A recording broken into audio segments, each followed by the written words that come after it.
사람들이 함께 살아가는 것은 쉬운 게 아닙니다. 왜냐하면 인간이란 본디 자기중심적이기 때문에 내가 아닌 타인과 함께 살아가는 것에 반드시 갈등이 있을 수밖에 없습니다.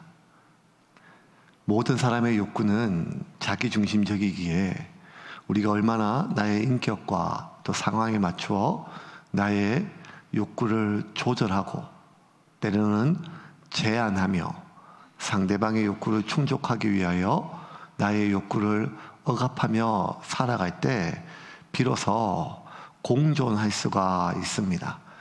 그런데 우리가 여러 가지 상황적으로 평안하거나 아니면 기본적인 의식주를 비롯한 삶에 필요한 제반 요건들이 우리에게 충분히 주어질 때는 내가 좀 참아줄 수 있습니다. 내가 좀 견뎌줄 수 있습니다. 왜냐하면 인간은 아침 먹고 또 저녁을 먹을 수 있으면 점심때쯤이면 한 끼 굶어도 내가 좀 더 고상한 인간, 내가 좀 희생적인 사람, 어쩌면 내가 좀 이타적인 사람이 그렇게 여김받고 싶은 욕구가 어쩌면 점심 한 끼의 욕구보다 더 강하게 올라올 수가 있습니다. 그런데 아침도 먹지 못하고 저녁도 먹지 못한 상태에서 더군다나 어제도 굶은 상태에서 오늘 점심의 한 끼는 그냥 내가 나의 고상함과 나의 희생과 나의 이타적인 이미지와 바꿀 수 없기 때문입니다. 그래서 우리는 내 삶에 필요한 여러 가지 제반 요건들이 어쩌면 좀 안전하게 평안하게 주어진 요건 속에서는 충분히 교양 있고 이타적이고 참아줄 수 있으며 공존할 수 있는 정도가 아니라 심지어 친절하기까지 합니다.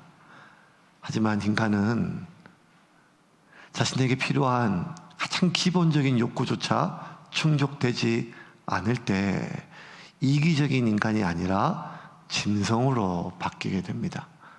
그것은 수천 년 동안 인류의 역사 속에서 수많은 기근과 가뭄 그리고 전쟁 속에서 나타나는 이러한 수많은 인간들의 군상들의 모습을 보면 인간들이 어떻게 사람이 이럴 수가 있느냐라고 하는 수많은 모습들은 어쩌면 인간의 본성보다 그 상황 때문에 놓여질 수가 있죠.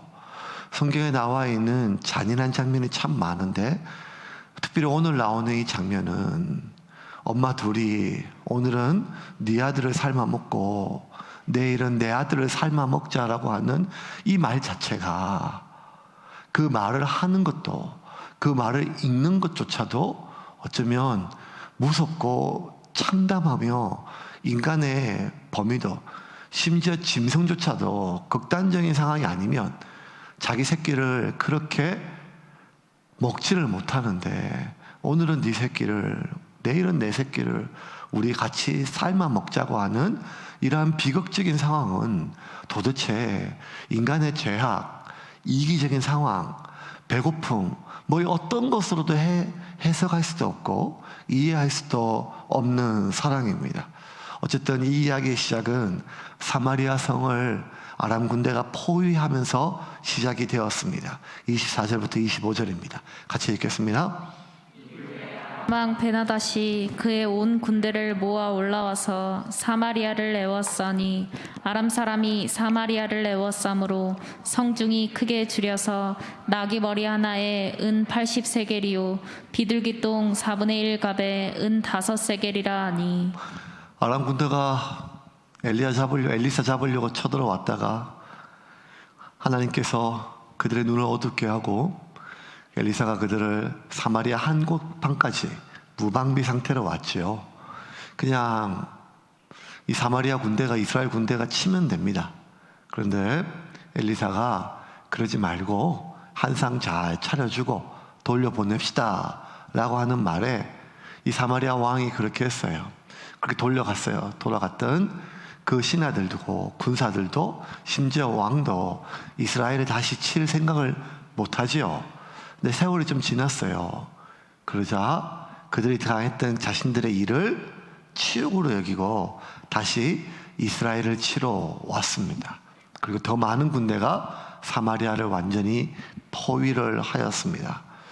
두 가지 어려움이 서로 겹쳤어요. 하나는 뭔가 하면 일단은 포위를 당했으니까 그 성 내에 있는 사람들은 성 밖에서 물자가 들어와야 먹고 살 수 있는 것 아니겠어요? 예.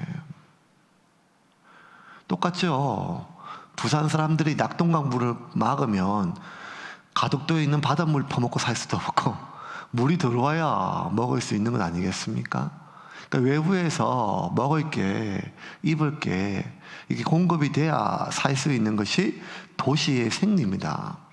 사마리아를 완전히 꽁꽁 이중 삼중으로 싸서 외부에 있는 어떤 물자도 사마리아로 들어올 수가 없습니다.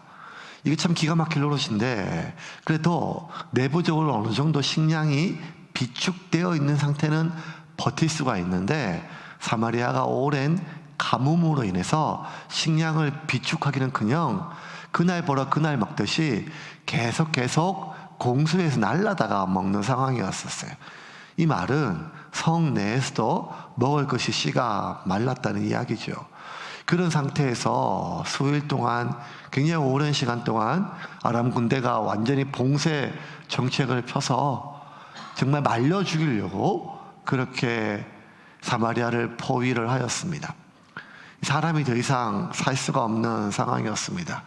그래도 사람은 참 어떠한 상황 속에서도 이 매매를 하고 또 경제가 통용되는 것 같아요. 당나귀 머리 하나에 80세겔 이 말은 말하면 히브리인들은 당나귀를 안 먹습니다. 왜냐하면 부정한 짐승으로 여기거든요. 양이나 소는 먹는데 당나귀를 안 먹어요. 더군다나 정노비나 아니면 뭐 이방인이 당나귀를 먹게 했더라도 머리는 절대 안 먹습니다. 머리는 먹을 게 정말 없거든요. 그러니까 근데 부정한 짐승 당나귀 먹지도 않는데 그것도 머리 그는 버리는 건데 그 당나귀 머리 하나가 80세겔이라는 거예요. 80세겔. 그 당시에 은 1세겔이 일반 노동자들의 하루 종일 일하면 이 4분의 1세겔을 받았거든요. 그러니까 1세겔이 4일치 품삯이에요. 그러면 80세겔 하면 거의 얼마나 되는가 하면 4, 8은 32, 320일치. 그러니까 1년치 품삯이에요.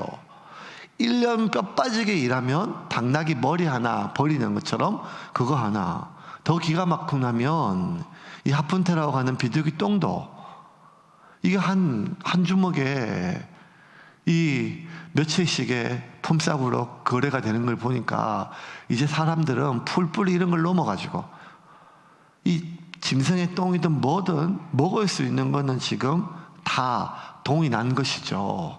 당시 기록을 좀 다른 성경 외의 기록을 보면 이미 가축의 분뇨나 사람의 배설물까지도 이미 다 먹어서 이제 정말 남은 게 없는 상태였습니다. 이런 상황에서 이 오늘 제가 서두에 얘기했던 자식을 삶아 먹는 이런 인간 이하의 참상이 벌어졌습니다. 26절부터 29절까지 같이 읽겠습니다. 이스라엘 왕이 성 위로 지나갈 때에 한 여인이 외쳐 이르되 나의 주 왕이여 도우소서. 왕이 이르되 여호와께서 너를 돕지 아니하시면 내가 무엇으로 너를 도우랴. 타작마당으로 말미암아 하겠느냐 포도주틀로 말미암아 하겠느냐 하니라. 또 이르되 무슨 일이냐 하니 여인이 대답하되 이 여인이 내게 이르기를 내 아들을 내놓아라. 우리가 오늘 먹고 내일은 내 아들을 먹자 하매 우리가 드디어 내 아들을 삶아 먹었더니 이튿날에 내가 그 여인에게 이르되 내 아들을 내놓아라. 우리가 먹으리라 하나 그가 그의 아들을 숨겼나이다 하는지라. 어린 아이를 죽여서 솥에 삶았어요. 그 두 어미가 그걸 뜯어 먹었겠죠. 이미 인간성을 넘어서 실성하지 않고서야 이게 가능하겠습니까?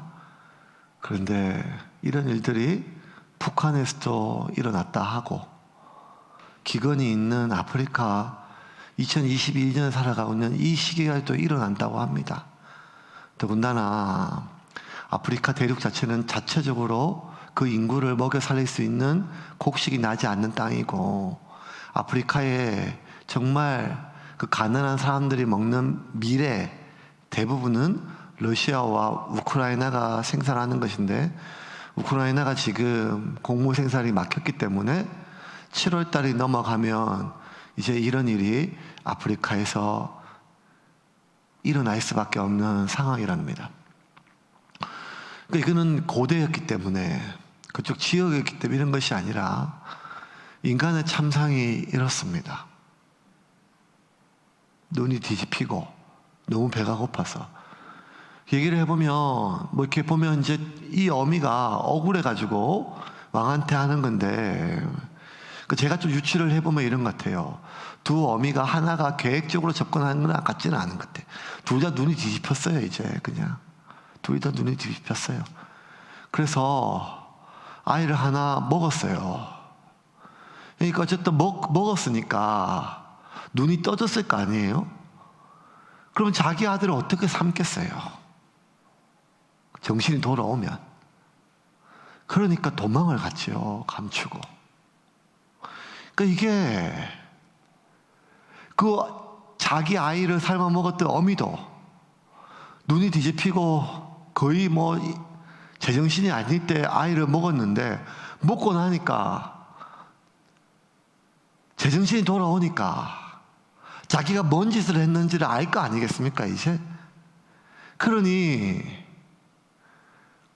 자기가 먹어놓고도 저 여자가 자기 아들을 내어놓지 않으면 분노가 아니라, 내가 내 자신을 삶아 먹게 만들었던 그 사실이 내가 1차적으로 원인이지만 그거를 자기 혼자 자기 자신에게 넘기기가 너무 고통스러우니까 다른 여인에 대해서 그 분노를, 그 원인을 돌리는 이 참상을 보면 이 인간의 본 모습이 무엇인지를 우리가 정말 이런 이야기를 들을 때마다, 접할 때마다 우리 안에 이런 생각이 나요.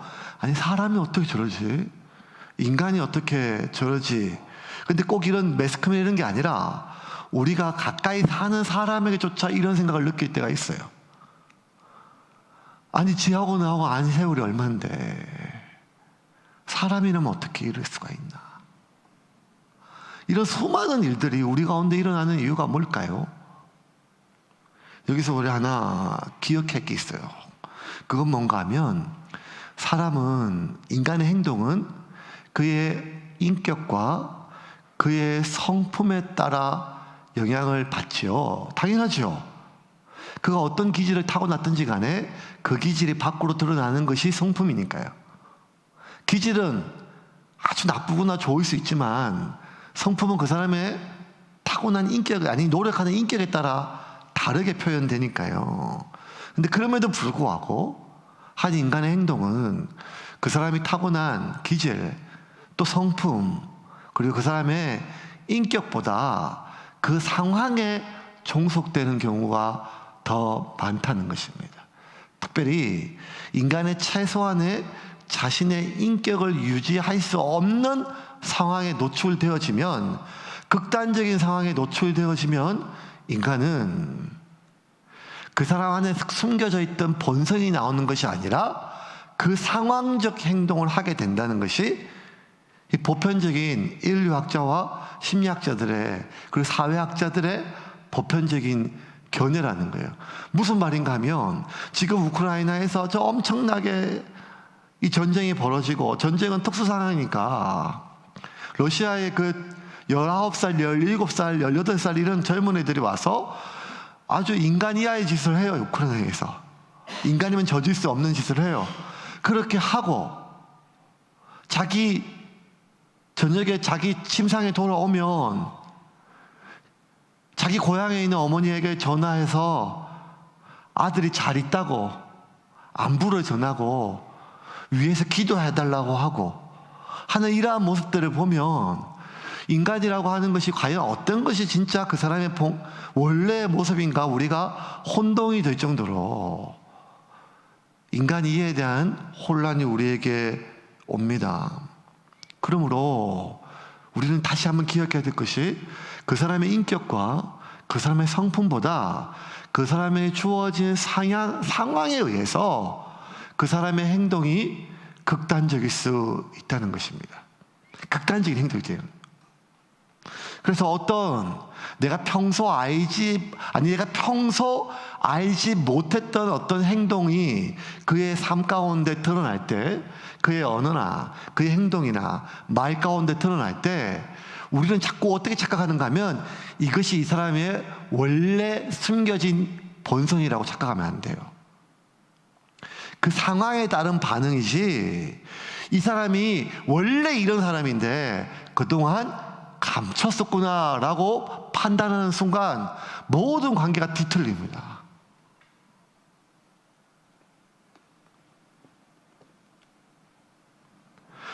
지금까지 그 사람과 알아왔던 긴 세월 속에 그 사람에 대한 모든 총체적 경험으로 이번 사건에 대한 반응을 해석해야 되지, 이번 사건에 대한, 이번 상황에 대한 그 사람의 단회적 반응으로 지나왔던 모든 그 사람과의 관계를 해석하면 하나밖에 없어요. 다 거짓인 거예요. 그게 아니죠. 그게 아니에요. 물론 뭐 이런 경우도 있어요. 저희 아버님도 술을 드시면 워낙 주사를 넘어서 폭력이 심했기 때문에 저희 어머님이 한결같이 하는 말이 있어요. 너가 아버지가 술만 안 먹으면 양반이다. 근데 1년에 350일을 술을 드시니까요.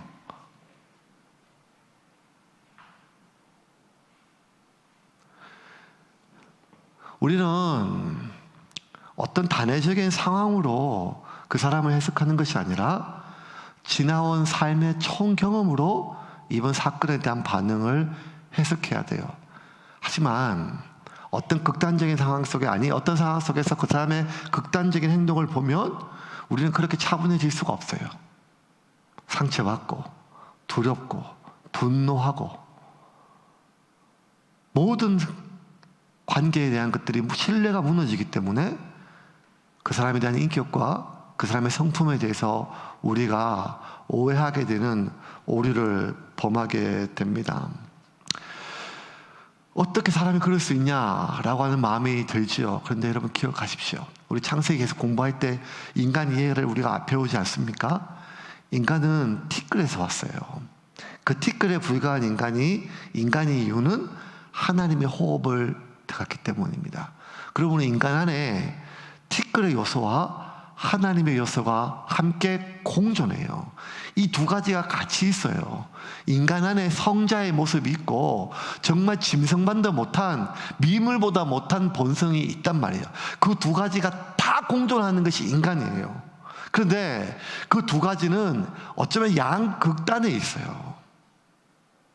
대부분은 그 안에서 어디 좀 왔다 갔다 하면서 대부분의 인간이 자신이 좀 더 나은 인간, 성자까지는 아니지만 남에게 해를 끼치거나 남에게 비난의 대상이 되지 않기를 바라는 그런 마음이 있습니다.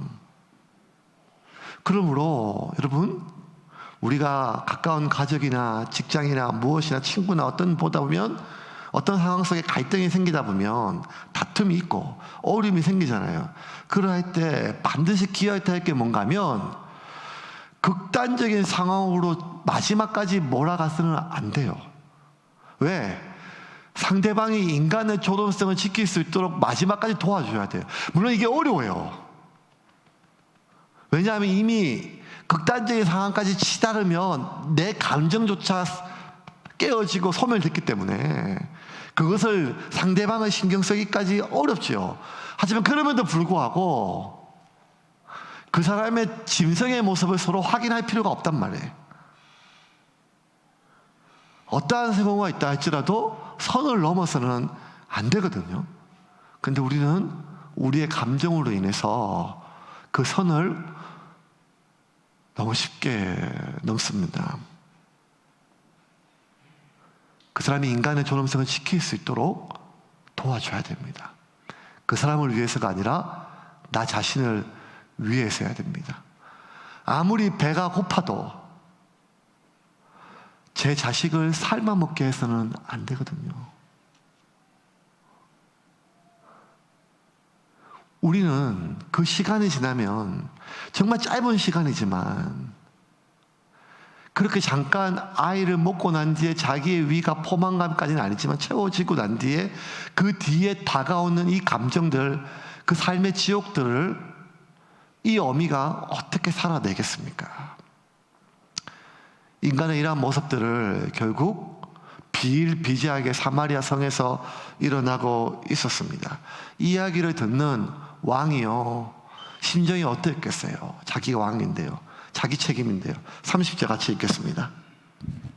왕이 그 여인의 말을 듣고 자기 옷을 찢으니라. 그가 성 위로 지나갈 때에 백성이 본즉 그의 속살에 굵은 배를 입었더라. 왕의 그 말을 듣고, 여인의 말을 듣고 자기 옷을 찢었어요. 왜 자기 옷을 찢었는가 하면 자기 몸을 못 찢으니까요. 가슴을 찢고 싶었겠죠. 이 백성들이 이런 일을 일어나는 걸 보고 누가 누구를 욕하겠어요? 참담합니다. 분노가 일어나요. 하지만 이런 상황 속에 자기가 아무것도 하지 못하는 그 무력감에 좌절하고 비참하지요. 그럼에도 불구하고 자신의 그 무력감과 비참함을 뚫고 그 깊은 밑바닥에서 올라오는 이 분노는 견딜 수가 없어요. 도대체 어쩌다가 이 지경까지 이르렀는가.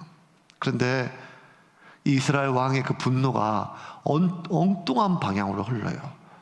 자신의 옷을 찢고 이렇게 얘기해요. 31절 같이 읽겠습니다. 왕이 이르되 사밧의 아들 엘리사의 머리가 오늘 그 몸에 붙어 있으면 하나님이 내게 벌 위에 벌을 내리실지로다 하니라. 엘리사한테 향해요. 얼마 전까지 엘리사를 하나님의 사람으로 여기고 그의 말을 하나님의 말로 여기며 그에게 순종하고 엘리사로 인해서 보호받았던 왕이 엘리사 이놈, 내가 오늘 목을 자르지 않으면 내가 천벌받아 죽겠다는 거예요. 그 분노가 엘리사에게 전체로 다 향합니다. 여러분, 여기서 또 다른 인간의 또 다른 본성이 또 보여요. 이 왕이 지금 옷을 찢었잖아요. 그 안에 속살에 굵은 배를 익었다 그랬잖아요. 우리가 이제 어느 정도 성경적인 상식이 있어서 히브리인들이 굵은 배를 익었다는 것은 회개를 뜻하는 거잖아요. 그 까칠까칠한 굵은 배를 익었으니까. 그러니까 지금 온 마음을 다하여 지금 시금을 전폐하고 회개하고 있는 중이에요. 하나님께, 하나님 우리의 죄를 용서해 주십시오. 하나님, 왕인 제가 무능해서 이렇습니다. 내 백성들이 이렇습니다. 하나님 제발 먹을 것을 주든지 저 아람 군대를 물리쳐 주든지 하나님 기적을 보여달라고 회개하고 있는 중이에요. 근데 회개하는 중에 분노해요. 회개하는 중에 하나님의 도움을 구하는 중에 분노해요. 하나님께 회개하는 중에 하나님께 분노해요. 하나님의 도움을 구하는 중에 하나님께 분노해요. 엘리사에게 왜 이렇게 분노하는가 하면, 왜 이 사태가 이렇게까지, 이 일이 이렇게 될 때까지 왜 엘리사 당신은 아무것도 안 하냐 이 말이에요. 왜 하나님은 아무것도 안 하냐 이 말이라는 거예요. 분노가 이제는 아람 군대가 아니라, 자식을 삶아먹고 도망간 그 여인이 아니라, 무능한 자기 자신이 아니라 하나님의 사람 엘리사에게, 그리고 하나님에게 그 분노가 향합니다. 근데 여러분, 하나님은 이미 모세를 통해서 이스라엘 백성들이 시작할 때부터 경고하셨거든요. 뭐라고 경고했는가 하면, 너희가, 왕이 그리고 백성들이 하나님의 말씀에서 떠나면 결국 적들이 쳐들어와서 너희가 너희 자식을 삶아먹는 일이 벌어질 거라고 그랬어요. 신명기 말씀 한번 보겠습니다. 28장 53절부터 59절까지 같이 읽겠습니다. 내가 적군에게 애워싸이고 맹렬한 공격을 받아 곤란을 당함으로 내 하나님 여호와께서 내게 주신 자녀 곧 내 몸의 소생의 살을 먹을 것이라. 너희 중에 온유하고 연약한 남자까지도 그의 형제와 그의 품의 아내와 그의 남은 자녀를 미운 눈으로 바라보며. 잘 보세요. 방금 전에 내가 적군에 의해서 맹렬한 공격을 받아 곤란을 당함으로 내 하나님 여호와께서 내게 주신 자녀 곧 내 몸의 소생은 살을 먹게 될 것이다. 이런 무서운 저주가 있었어요. 처음부터. 이거를 미간에 붙이고 손목에 붙여서 기억하고 살아라 그랬어요. 백성들이. 모세가 마지막에 피 맺는 절규를 한 설교거든요. 그러면서 뭐란가 하면 그렇게 자식 살만 먹는 놈들이 나쁜 놈이고 고강무덤하고 이기적인 게 아니라 지극히 평범하고 심지어 마음이 연약하고 온유한 자들이에요. 너희 중에 온유하고 연약한 남자까지도 그의 형제와 그의 품의 아내와 그의 남은 자녀를 미운 눈으로 바라본대요. 상황적으로 이렇게 됩니다. 상황적으로. 계속해서 읽겠습니다. 자기가 먹는 그 자녀의 살을 그중 누구에게든지 주지 아니하리니 이는 내 적군이 내 모든 성읍을 애워싸고 맹렬히 너를 쳐서 곤란하게 하므로 아무것도 그에게 남음이 없는 까닭일 것이며 또 너희 중에 온유하고 연약한 분이여 곧 온유하고 연약하여 자기 발바닥으로 땅을 밟아보지도 아니하던 자라도 자기 품의 잔병과 자기 자녀를 미운 눈으로 바라보며 자기 다리 사이에서 나온 태와 자기가 낳은 어린 자식을 남몰래 먹으리니 이는 내 적군이 내 생명을 애워싸고 맹렬히 쳐서 곤란하게 하므로 아무것도 얻지 못함이리라. 내가 만일 이 책에 기록한 이 율법의 모든 말씀을 지켜 행하지 아니하고 내 하나님 여호와라 하는 영화롭고 두려운 이름을 경외하지 아니하면 여호와께서 내 재앙과 내 자손의 재앙을 극렬하게 하시리니 그 재앙이 크고 오래고 그 질병이 중하고 오래일 것이라. 아니 아무리 이스라엘이 그렇게 악해져도 하나님께서 왜 이 지경까지 몰아가실까요? 아니 이게 가장 인간의 참상으로 할 수 없는데요. 이유는 하나예요. 이 인간들이 그 죄악이 계속 지속되면 자기 자식을 삶아 먹는 것을 넘어 더 악한 죄로 빠지고 더 지옥으로 빠지기 때문이라는 거예요. 삶 자체가. 하나님 경고하셨어요. 이건 왕에게 주는 말씀이고 백성에게 주는 말씀이에요. 이스라엘 왕이 이 말을 모를 리가 없지 않겠습니까? 이 히브리인들은 모세 오경을 외워야 되거든요. 그러면 이건 누가 봐도 뻔한 상황이잖아요. 살면서 부모가 자식을 잘 먹는 상황들이, 그런 이야기들이 흔한 얘기가 아니고 정말 특별한 얘기고 상상할 수 없고 있을 수 없는 일인데, 그런 이야기가 기록되어 있고 그런 일이 자신의 삶 가운데 경험되어진다면 이거는 하나님의 경고가 이루어진 게 맞잖아요. 그러면 이 일은 회개해야 될 일이에요. 회개해야 될 일. 물론 분노가 나요. 이 상황 때문에 분노가 나요. 견딜 수 없는 분노가 나요. 참을 수 없는 분노가 나요.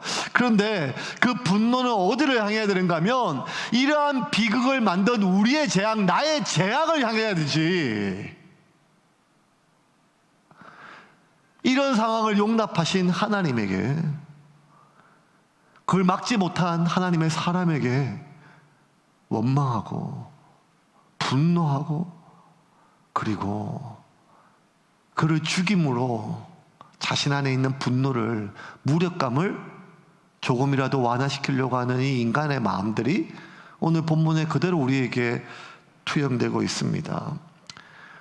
이 북이스라엘 왕은 하나예요. 하나님께서 왜 이렇게 하시는 거예요? 33절 말씀 같이 읽겠습니다. 무리와 말을 할 때에 그 사자가 그에게 이르니라. 왕이 이르되 이 재앙이 여호와께로부터 나왔으니 어찌 더 여호와를 기다리리요. 하나님이 하신다는 거예요. 하나님 우리를 이렇게 한다는 거예요. 이스라엘은 처음부터 이랬어요. 처음부터 자신의 죄악으로 인하여 떡이 끊기고 물이 끊기면 분명히 하나님께서 시내산에서 이스라엘 백성이 출발할 때 명확하게 말씀으로, 문자로, 계약으로 내가 너희의 하나님이고 너희는 내 백성이니 너희가 내 말에 순종하면 내가 너희들을 먹일 것이요 너희가 불순종하면 너희들이 그 길에서 어긋나고 공급받지 못할 것에 대해서 말씀하셨거든요. 이 말은 너희가 먹을 물이 없고 마실 물이 없고 먹을 음식이 끊어지면 반드시 그것을 나에 대한 패역으로 알고 돌이키라고 말씀해 주셨거든요. 그런데 한결같이 출애굽 당시에 이스라엘 백성들이 물이 없고 음식이 없으면 하나님께 돌이키는 게 아니라 원망했어요. 누구를? 하나님의 사람을요. 출애굽기 16장 2절 3절 같이 읽겠습니다. 이스라엘 자손 온 회중이 그 광야에서 모세와 아론을 원망하여 이스라엘 자손이 그들에게 이르되 우리가 애굽 땅에서 고기 가마 곁에 앉아 있던 때와 떡을 배불리 먹던 때에 여호와의 손에 죽었더라면 좋았을 것을 너희가 이 광야로 우리를 인도해 내어 이 온 회중이 주려 죽게 하는도다. 17절 말씀 같이 읽겠습니다.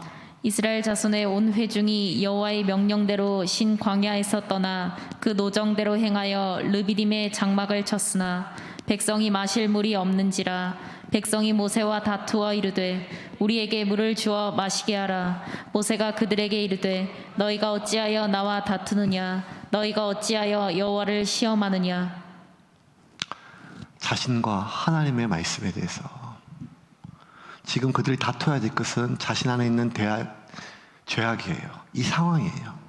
그런데 처음부터 이스라엘은 그랬어요. 이스라엘 왜 이럴까요? 아니, 인간은 왜 이럴까요? 아니, 정확하게 우리는요, 나는 왜 이럴까요?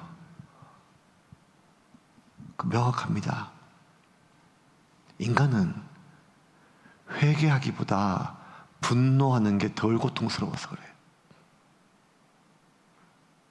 인간은 자기를 분노하기보다 타인을 비난하는 것이 덜 고통스럽기 때문입니다. 그래서 인간은 더 고통스러운 것을 피하기 위해서 회개하기보다 분노하고 자기를 돌아보기보다 타인을 비난하게 됩니다. 분노가 얼마나 가득 찬 세상인지 모르겠어요. 여러분, 분노가 너무너무 가득 차 있어요. 온 나라가 아니라 온 세상에 분노가 가득 차 있어요. 분노 게이지를 어떻게 하는가 하면, 여러분, 분노가 내 삶의 고통에 대한 반응이거든요. 내 삶의 고통에 대한 반응이에요. 근데 고통의 원인을 외부 상황과 타인에게 돌리면 분노가 나고, 이 고통의 원인을 내부 나 자신으로 돌리면 우울이 와요. 우울이. 그래서 여러분, 우울증은요, 슬픈 게 아니고 무기력한 게 아니라 화가 많이 나는 거예요. 화가 나요. 이 고통의 원인을 내 자신에게 돌리면 우울이 돼요. 그에게 돌리면 저 인간에게 화가 나고, 상황에게 돌리면 이 상황이 화가 나요. 그런데 내 자신에게 돌리면 내가 얼마나 바보 같으면 이런 꼴을 당할까 하면서 우울이 온단 말이에요. 그러면 그 사회에 분노의 게이지를 어떻게 측정하는가 하면, 그 사회의 우울의 게이지를 척도하면 분노 게이지를 알 수가 있어요. 우울, 뭐 공황장애, 과호, 이혼, 온갖 이런 것들이요, 온 세상에 가득하고, 인터넷과 SNS에 비난하고 모욕하고 조롱하고 온갖 이 분노의 또 다른 모습들의 표현들이 온 세상에 가득 차 있습니다. 여러분, 다 아파서 그래요. 현 상황에 대해서. 현재 상황이 힘들어서 그래요. 그런데 그 고통의 원인을 직시하고 그 고통의 원인을 제거해야 되지, 인간은 자꾸 분노하고 조롱하고 비난하는데 자신의 온 힘을 쓰게 됩니다. 여러분, 분노하게 되면요, 결국 그는 더 비참해져요. 왜? 자기가 그렇게 비난하는 대상, 자기가 그렇게 조롱하는 대상, 자기가 그렇게 책임을 떠넘겼던 욕하는 그 대상과 결국 헤어질 수 없거든요. 같이 살아야 되거든요. 같은 집에, 같은 직장에, 심지어 같은 세상에. 그러니까 얼마나 비참해져요. 욕할 때는 괜찮아요. 비난할 때는 어쩌면 순간적으로 나치처럼 괜찮아요. 그런데 그렇게 분노하고 욕하고 비난하고 조롱하고 모욕하는 그 대상이 결국 내가 떨어질 수 없단 말이에요. 그러면 결국 내가 조롱하고 비난했던 그 모든 감정은 비참함으로 나에게 온단 말이에요.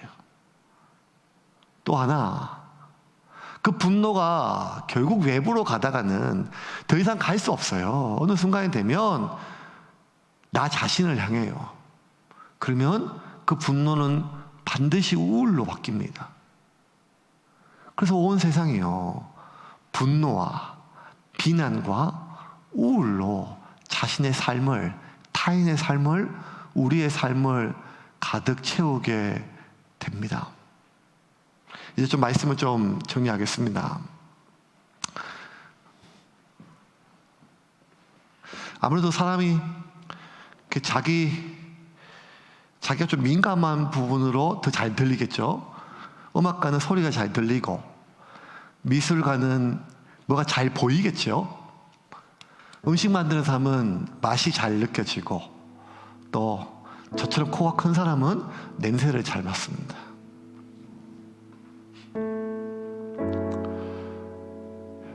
사람을 상담하고 또 치유하는 어떤 일을 업으로 받고 있는 사람으로서 접하고 또 상담 내용이나 온 세상을 봤을 때 너무 위험 수위를 넘었어요.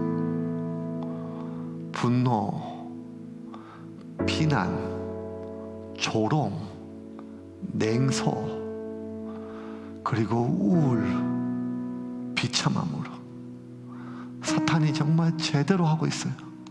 정말 제대로 하고 있어요. 그 어떠한 전쟁이 일어나는 전쟁터보다 더 아수라제옥이 우리의 삶에, 우리 가족에, 부부 사이에, 직장에, 교회에서 지금도 일어나고 있습니다.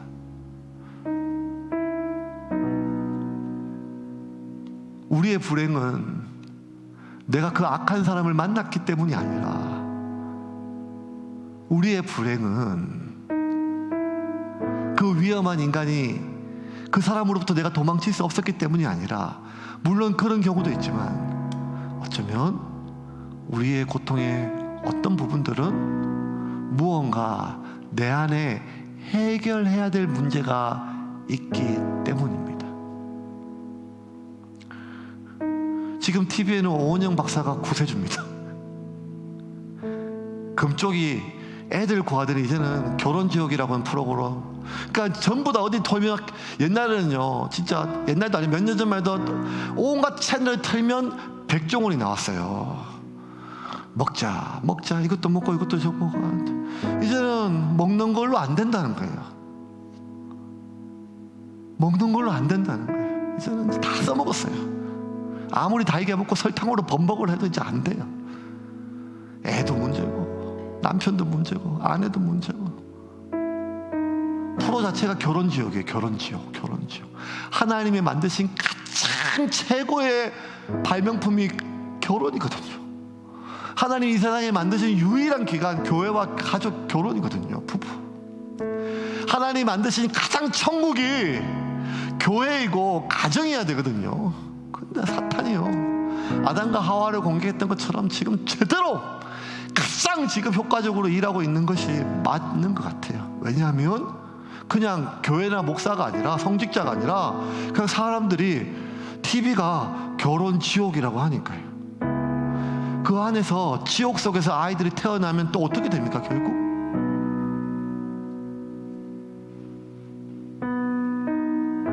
상황이 힘들면, 어려우면 화가 나요. 힘이 들어요. 상황이 힘들어요. 어려우면. 그러면 그 상황 때문에 내가 반응해요. 그 상황 때문에 그가 반응한 거예요. 그런데 이제는 그 상황이 아니라 그 사람과 나의 반응이 분노의 대상이 됩니다. 그 악순환이 계속 이어지고 있습니다. 어쩌면 이 말씀이 사마리아 대기근에 아이를 삶아 먹는 이 상황과 아무런 연계가 안 되는 말씀처럼 보이지만, 사마리아에서 가장 소중한 아이를 잡아먹고 삶아 먹는 사람이나, 내가 내 속으로 낳은 자식에게 나의 분노를 쏟아넣는 사람이나, 서로 부부의 대의와 정절을 지키며 무엇보다 사랑하는 결심했지만 그렇게 사랑하고 아껴줘야 될 부부가 서로에게 지울 수 없는 상처와 고통을 주는 이 세상이나, 결국 사탄이 지옥으로 만들려고 하는 하나님이 만드신 가장 소중한 가정, 교회, 부부, 아이는 부모로부터 보호받고 남편은 아내로부터 존중받으며 아내는 남편으로부터 사랑받고 성도는 서로를 귀히 여기고 환대하며 그렇게 살아가야 될 이 모든 세상을 우리는 보기 좋게 사탄에게 속아 하나님의 도구가 아니라 사탄의 도구로 사용되어지고 있는지 모릅니다. 하나님은 우리에게 이렇게 이야기하셨습니다. 솔로몬이 성전을 짓고 솔로몬의 그 기도를 들으신 하나님께서 이렇게 말씀하셨습니다. 역대하 7장 11절 제가 읽겠습니다. 솔로몬이 여호와의 전과 왕궁 건축을 마치고 솔로몬의 심중에 여호와의 전과 자기 궁궐에 그가 이루고자 한 것을 다 형통하게 이루니라.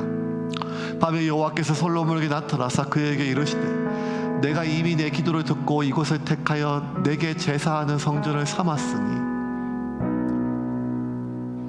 혹 내가 하늘을 닫고 비를 내리지 아니하거나 혹 메뚜기들에게 토사를 먹게 하거나 혹 전염병이 내 백성 가운데 유행하게 될 때에 내 이름으로 일컫는 내 백성이 그들의 악한 길에서 떠나 스스로 낮추고 기도하여 내 얼굴을 찾으면 내가 하늘에서 듣고 그들의 죄를 사하고 그들의 땅을 고치리라.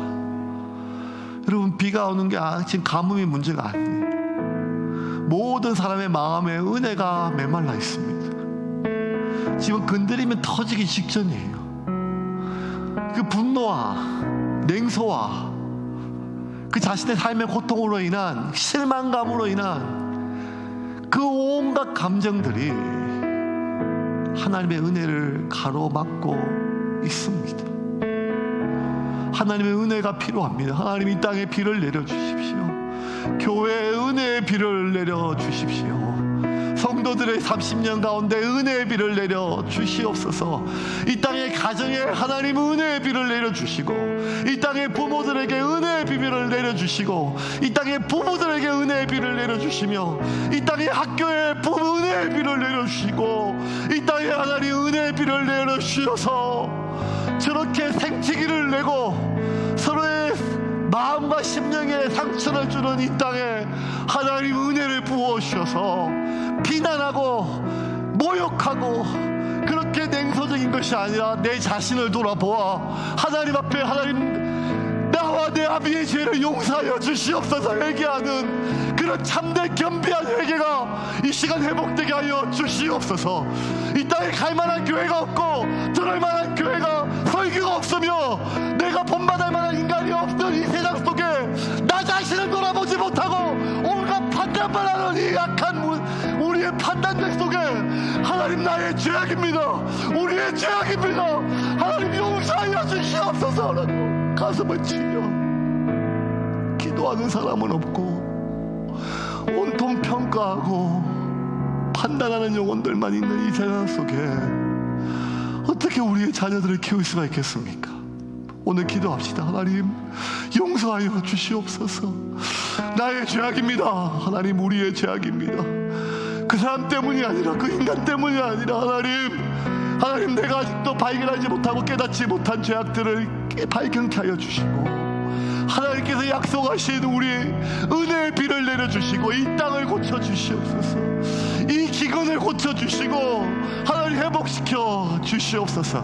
무너져가는 가정과 부부와 자녀와 교회가 나라가 하나님 회복되어져 있을 수 있도록 주님 은혜의 비를 내려주시옵소서. 이 시간 같이 한번 기도하시면서 오늘 이 밤에 우리의 기도 제목을 놓고 주님 앞에 기도하시겠습니다. 기도하겠습니다.